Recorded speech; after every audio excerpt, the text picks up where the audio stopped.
Assalamualaikum warahmatullahi wabarakatuh. Alhamdulillahilladzi an'amana bi ni'matil Islam wal iman wa nusallimu ala khairil anam sayyidina Muhammadin wa ala alihi wa sahbihi ajma'in. Amma ba'du. Pertama-tama, marilah kita panjatkan puja dan puji syukur atas kehadirat Allah Subhanahu wa taala, karena dimana pada hari ini kita masih diberikan nikmat kesehatan, kesempatan yang dimana kita masih bisa dipertemukan bertatap muka langsung dalam mata kuliah bidang studi filsafat ilmu, yang dimana dosen pengampunya saya sebutkan namanya dengan hormat Ibu Mirnawati SPD MPD. Nah, selanjutnya teman-teman, perkenalkan kami dari kelompok 2 yang dimana dianggotakan oleh saya sendiri, Teguh Rasyadeng Patapa, NIM 251230015, dan rekan saya Husnul Khotimah, NIM 251230006, dan rekan saya lagi Nurul Hikmah, NIM 251230004, yang dimana di sini kami akan membahas mengenai ontologi, epistemologi, dan aksiologi penemuan sel oleh ilmuwan Robert Hooke. Iya, selanjutnya ada salah satu quotes dari seorang penemu yang bernama Robert Hooke. Ia mengatakan, sesungguhnya ilmu pengetahuan alam telah terlalu lama hanya menjadi karya otak dan imajinasi. Kini saatnya ilmu pengetahuan itu kembali pada kesederhanaan dan kewajaran, penguatan terhadap hal-hal yang material dan nyata. Nah, langsung saja kepada pembahasan. Sel pertama kali ditemukan oleh Robert Hooke pada tahun 1665. Sel dari bahasa Latin yaitu cellulae, yang berarti ruangan kecil. Selanjutnya, pandangan ontologi dalam penemuan sel. Secara ontologi, penemuan sel oleh Robert Hooke mengungkapkan hakikat dasar keberadaan makhluk hidup sebagai kumpulan unit kehidupan kecil. Dari sudut pandang ontologi, penemuan Robert Hooke menunjukkan bahwa hakikat makhluk hidup bukan hanya makhluk yang bernyawa, tetapi kumpulan sel yang berbentuk kehidupan. Penemuan sel membuka cara baru memahami struktur keberadaan biologis. Ontologi ilmu biologi pun berubah dari metafisik atau abstrak menjadi empiris atau teramati. Nah, perlu kita ketahui bersama teman-teman, ontologi material dan struktural, Hooke memperhatikan realitas material dari makhluk hidup. Ontologinya bersifat empiris karena memperlihatkan adanya sel melalui pengamatan inderawi, yang artinya mikroskop. Dengan demikian, penemuannya menegaskan bahwa realitas biologis dapat diuraikan ke dalam struktur terkecil yang benar-benar ada dan dapat diamati. Sebelum Hooke, banyak orang percaya kehidupan adalah sifat rohania yang tidak dapat dijelaskan secara fisik.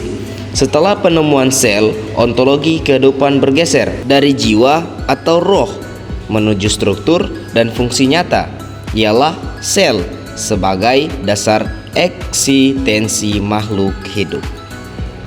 Nah, selanjutnya yaitu pandangan epistemologi dalam penemuan sel. Pada tahun 1665, Robert Hooke menggunakan mikroskop hasil rancangannya sendiri untuk mengamati irisan tipis gabus atau quark. Ia melihat adanya ruang-ruang kecil berbentuk seperti kotak sarang lebah dan menamainya cellulae, yang berarti sel kecil. Pengetahuan itu didokumentasikan dalam bukunya Microrapia 1665. Dari sudut pandang epistemologi, penemuan sel oleh Robert Hooke menunjukkan bahwa pengetahuan ilmiah diperoleh melalui pengalaman empiris yang teramati, dibantu oleh alat rasional atau mikroskop, serta diolah dengan proses berpikir ilmiah. Dengan kata lain, epistemologi penemuan sel adalah perpaduan antara empirisme dan rasionalisme ilmiah yang menjadi dasar berkembangnya biologi modern. Selanjutnya, sumber pengetahuan Robert Hooke berasal dari pengamatan empiris menggunakan alat indera mata yang dibantu oleh mikroskop. Ini menunjukkan epistemologi empirisme, yaitu pengetahuan diperoleh melalui pengalaman dan pengamatan langsung. Metode memperoleh pengetahuan Hooke menggunakan metode ilmiah, mengamati, mencatat hasil, dan menarik kesimpulan berdasarkan bukti visual. Ini menunjukkan pengetahuan ilmiah yang bersifat observasional dan eksperimental. Validitas pengetahuan Hooke bersifat deskriptif awal, karena ia hanya melihat dinding sel tumbuh mati pada gabus. Baru kemudian penemuan ilmuwan lain menyempurnakan teori sel. Namun secara epistemologis, pengetahuan Hooke tetap sahih karena didasarkan pada pengalaman empiris yang dapat diverifikasi. Peran rasio dan teknologi mikroskop menjadi alat bantu rasional untuk memperluas jangkauan indera manusia. Artinya, epistemologi penemuan ini juga menggabungkan rasionalisme, alat dan teori, serta empirisme pengamatan nyata. Nah, selanjutnya yaitu penemuan sel dilihat dari aksiologi. Jika dilihat dari sudut pandang aksiologi, penemuan sel oleh Robert Hooke memiliki nilai dan implikasi yang mendalam, terutama dalam dua cabang utama aksiologi. Aksiologi mempertanyakan kegunaan ilmu bagi kehidupan manusia, serta nilai moral yang menyertai penggunaannya. Dari sisi ini, penemuan sel oleh Hooke dan pengembangan teori sel selanjutnya memiliki konsekuensi etis yang signifikan. Manfaat dan kemajuan ilmu pengetahuan, pemahaman fundamental, penemuan Hooke menjadi fondasi bagi pemahaman bahwa semua makhluk hidup tersusun dari unit-unit dasar yang lebih kecil. Ini memicu revolusi dalam biologi dan kedokteran yang berujung pada pengembangan teknologi mutakhir. Tanggung jawab ilmuwan. Penemuan ini menekankan tanggung jawab moral para ilmuwan untuk terus berinovasi dan memanfaatkan ilmu pengetahuan demi kemajuan umat manusia. Pengamatan Hooke terhadap gabus membuka jalan bagi Antoine dan Leeuwen Hooke untuk mengamati sel hidup, yang kemudian mengarah pada pengembangan teori sel modern. Nah, selanjutnya teman-teman, di mana di sini ada dua cabang utama aksiologi pada penemuan sel. Yang pertama ialah etis. Secara etis, penemuan ini adalah fondasi bagi banyak kemajuan medis dan ilmiah, tetapi juga memicu pertanyaan-pertanyaan etis yang mendalam tentang batas penggunaan ilmu pengetahuan. Yang kedua ialah estetis. Secara estetis, penemuan ini membuka mata manusia terhadap keindahan keteraturan alam semesta pada skala mikroskopis, memperkaya operasi kita terhadap kehidupan. Nah, teman-teman, sel yang diamati Hooke adalah sel mati dari jaringan gabus tumbuhan, sehingga teori awalnya tidak mencakup konsep sel hidup yang memiliki protoplasma atau cairan di dalamnya. Penemuan sel membantu memahami proses kehidupan dengan mengetahui bahwa kehidupan berasal dari sel. Manusia mulai bisa mempelajari bagaimana sel bekerja, membelah, tumbuh, dan membentuk jaringan serta organ. Penemuan sel oleh Robert Hooke menjadi tonggak penting dalam sejarah biologi karena mengungkap bahwa sel merupakan dasar dari semua kehidupan, dan dari sinilah berkembang berbagai cabang ilmu biologi modern seperti anatomi, fisiologi, dan genetik. Selanjutnya, di sini kami mengambil SDGs dalam penemuan sel, yaitu SDGs bagian 4, yaitu pendidikan. SDGs 4 adalah tujuan pembangunan berkelanjutan keempat, yaitu bertujuan untuk memastikan pendidikan berkualitas yang inklusif dan berkeadilan serta mendorong kesempatan belajar sepanjang hayat bagi semua orang. SDGs 4, pendidikan berkualitas penemuan sel secara fundamental mengubah kurikulum biologi dan ilmu pengetahuan secara global.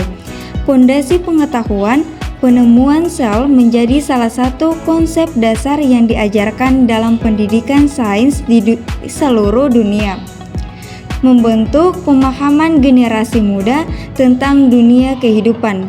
Literasi sains dengan memahami konsep sel, individu dapat lebih menghargai kompleksitas biologi dan pentingnya penelitian ilmiah yang mendorong minat terhadap pendidikan sains dan teknologi. Selanjutnya, kesimpulan dari SDGs. Penemuan sel oleh Robert Hooke bukan hanya tonggak penting dalam sejarah biologi, tetapi juga contoh nyata penerapan nilai-nilai pendidikan berkualitas sebagaimana tercantum dalam SDGs. Ia mengajarkan bahwa melalui rasa ingin tahu, penelitian, dan pemanfaatan teknologi, manusia dapat menemukan hal-hal yang baru yang berguna bagi kemajuan ilmu dan kehidupan. Dengan demikian, penemuan ini tidak hanya memperkaya pengetahuan tentang makhluk hidup, tetapi juga memperkuat pentingnya pendidikan sains sebagai dasar pembangunan berkelanjutan yang mencerdaskan dan memajukan umat manusia. Nah, teman-teman, sekian pemaparan materi dari kelompok 2. Selanjutnya, kami membuka ruang diskusi yang dimana pembahasan yang akan dibahas yaitu tentang yang pertama, apa yang sebenarnya dilihat Robert Hooke ia sampai menamainya sel, dan yang kedua, mengapa penemuan ini penting. Ketiga, apa yang Robert Hooke simpulkan dari pengamatannya terhadap gabus. Jadi kesimpulan dari kelompok kami ialah penemuan sel oleh Robert Hooke menjadi tonggak penting dalam sejarah biologi karena mengungkap bahwa sel merupakan dasar dari semua kehidupan, dan dari sinilah berkembang berbagai cabang ilmu biologi modern seperti anatomi, fisiologi, dan genetika. Dengan demikian, kesimpulannya adalah bahwa penemuan Robert Hooke menunjukkan bahwa sel merupakan satuan dasar penyusun semua makhluk hidup. Penemuan ini menjadi titik awal lahirnya biologi sel atau singkatannya sitologi, dan memberikan pemahaman baru bahwa setiap organisme, baik tumbuhan maupun hewan, tersusun atas sel-sel yang menjalankan fungsi kehidupan.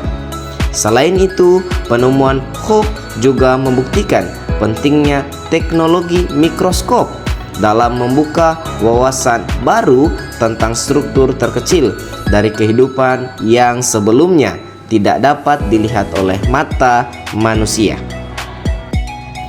Sedangkan kesimpulan umumnya, teman-teman, perlu kita ketahui bersama ialah penemuan sel oleh Robert Hooke menandai revolusi besar dalam ilmu biologi karena mengungkapkan bahwa semua makhluk hidup tersusun atas unit-unit kecil yang disebut sel. Penemuan ini menjadi dasar lahirnya teori sel dan membuka jalan bagi penelitian lebih lanjut tentang struktur, fungsi, dan reproduksi sel sebagai dasar kehidupan di bumi.